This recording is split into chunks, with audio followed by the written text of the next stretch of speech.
Dün akşam düşümde yine seni gördüm. Nedin yalgırdın göresim gelip verdim.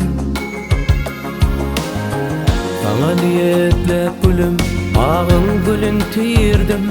Nerede gelsene artar menim derdim. Yollu koyma gülleri, gözledim dağ çölleri. Yürek kayta torayar seni. Yollu koyma gülleri, gözledim dağ çölleri. Yürek kayta torayar seni. Günüm dolacak mahali yataya seni. Geçip barayan durun olurdan koruya seni.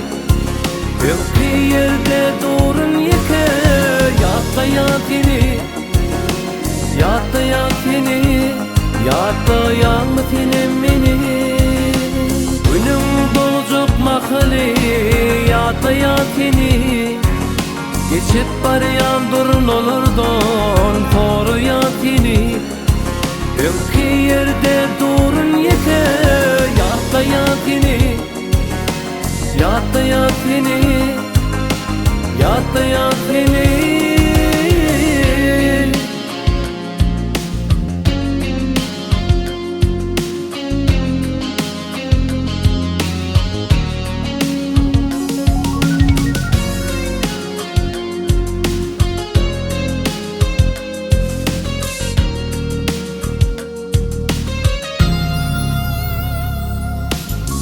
Veriliptir güdüllük şeyle bir sada. Peri güdülsün hayran cemalına.